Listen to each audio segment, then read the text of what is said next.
This is a Sports Catastrophe production. Hey there, ho there. It's Jeff Cutter Diamond welcoming you to another Sports Catastrophe on this day. And on this day, April the 23rd, 1989, one of the best drafts ever happened. No, it wasn't as highly profiled as the 1983 NFL draft, which saw John Elway become the first of 6 quarterbacks drafted in the first round. It was a whole lot different. Kettle of fish. It based on positioning and all that.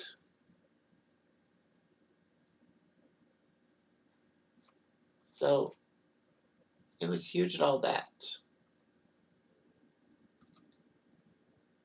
So the Dallas Cowboys were first on the clock in the 1989 NFL draft.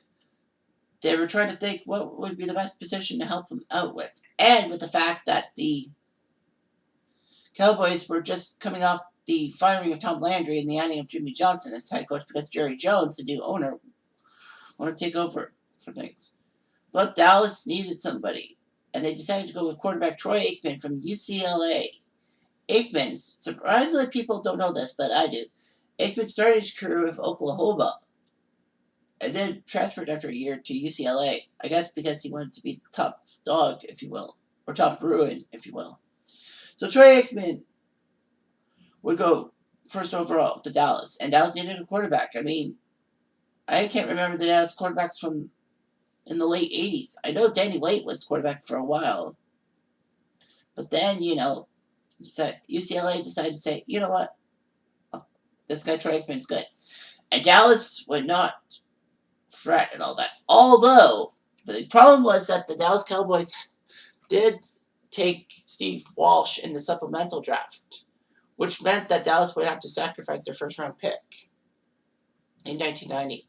But Steve Walsh was drafted in the supplemental draft by Dallas. So it was a quarterback controversy, Aikman and Walsh. And Walsh actually was the only quarterback to win a game for the Cowboys in 1989. They finished 1-15. Aikman didn't even win that game. It was Steve Walsh in Washington. Regardless, the Cowboys would not look to regret it. Aikman would progress year by year, getting 3 Super Bowls and becoming a Dallas icon who never played for another team. He was on one of the King of the Hill episodes, Manger Babies. Anyway, Green Bay was second on the clock. There were some tantalizing good players, and Green Bay was kind of on the free fall from their glory days of the 60s and 70s. So they decided to go with this offensive tackle by the name of Tony Mandarich, who seemed too good to be true. Michigan State said he was a good offensive tackle. He was smart. He had good football sense. Unfortunately, they did not dig deep into his personal things. Mandarich said he would rather lift weights in California than play football. So he left his senior season of Michigan State to go lift in California. Are you nuts? Why would you do that? Because your draft stock. All that. But Green Bay decided that Mandarich was pretty good. Mandarich was on late night TV with all the buffet trays he had to eat. But yeah, Green Bay lived to regret it. The worst part about it, as a Canuck doing these videos, is that Mandarich is and will probably still be the highest drafted Canadian in NFL history. He was from Oakville, Ontario, not far from where I live. But anyway, Green Bay picked him second overall. Mandarich had problems. He wanted to lift, and, his football play, he was terrible for Green Bay, especially his rookie season. He was easily being beat by defensive ends like Reggie White. It proved that Mandarich actually was using steroids throughout his college career. That's why, he probably left Michigan State, because he was going to get in trouble. The worst part for Tony Mandarich was that Sports Illustrated hyped him as the greatest offensive tackle prospect ever. Well, that was a mistake. A lot of his strength was steroid use. Mandarich did actually play a few years, and then he left and then came back to play for the Colts. He was actually an offensive lineman when Peyton Manning started his career, which was funny. Peyton Manning would run foul of another Canadian by the name of Mike Jack, but that's a different story. Third overall, the Lions were there, and they decided to have a glaring omission in their running back position. Billy Sibbs was starting to falter, and he was basically Detroit's only good player in the 1980s because the Lions, let's face it, were dumb. Found it. Same old Lions. So the Lions decided to go with running back. This offensive talent by the name of Barry Sanders from Oklahoma State. Well, the good news is that Barry Sanders was a fantastic running back. Green Bay could have needed a running back because they didn't really have a good running back till possibly, I would say, Dorsey Levens.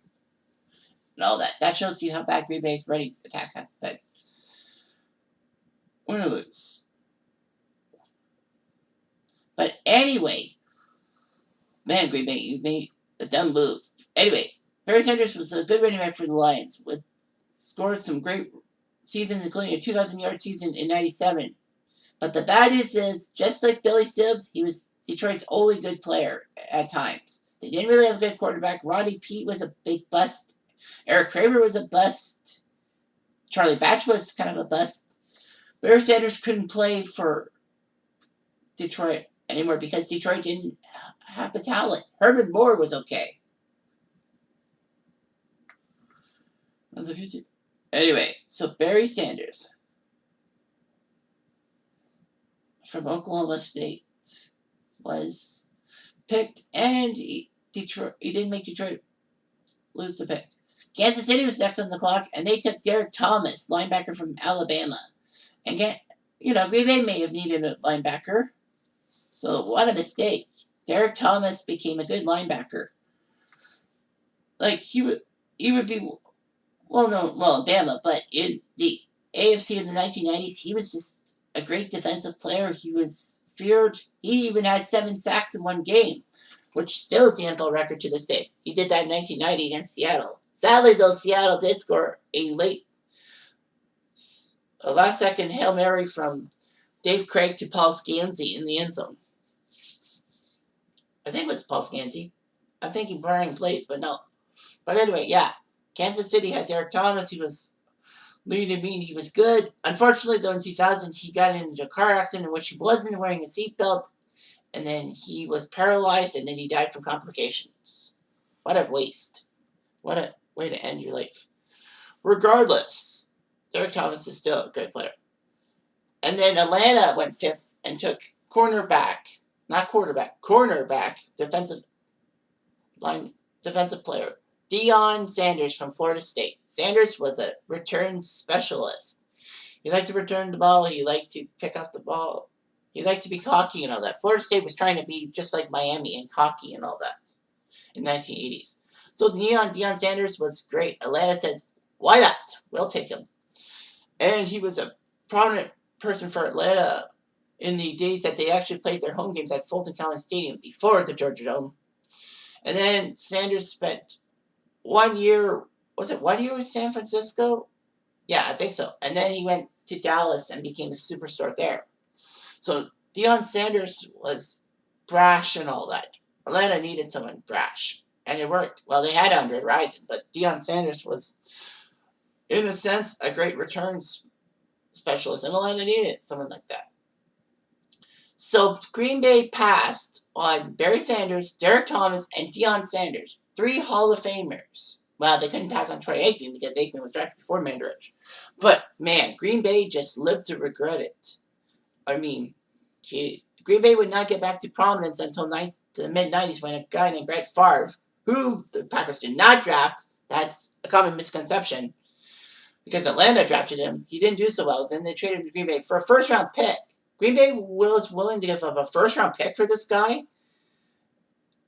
A lot of people were shocked. Unfortunately, though, for Atlanta, Green Bay actually made good with their moves. The next offensive lineman drafted after Mandarich was Andy Heck from Seattle, 15th overall. Now, I'll say this much about Green Bay, is that, yeah, the offensive linemen, not really that good in the first round. So Green Bay kind of got lucky.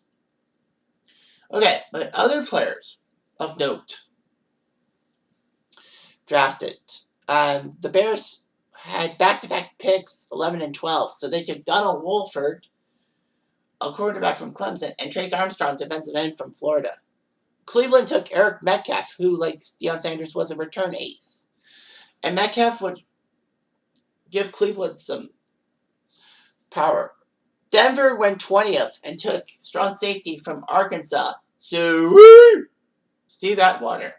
So Steve Atwater, the safety from Arkansas. Denver made the pick, and Atwater made Denver not regret that pick.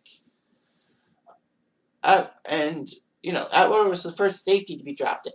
Well, speaking of Andre Rison, the Colts had Andre Rison. This was the year Andre Rison was drafted in the first round by the Colts. 22nd overall from Michigan State. So I guess I was wrong with that Andre Rison thing. There would be other key picks after the first round, but the first round was huge, not because of the amount of quarterbacks of 1983 or the intrigue of 1999, but with the fact that, Green Bay passed on not one, not two, but three future Hall of Famers right off the bat who were drafted just after Tony Mandarich. Mandarich is nice and all that, but this is why Canadians can't have nice things. Fuck. Anyway, I'm Jeff Diamond. I do.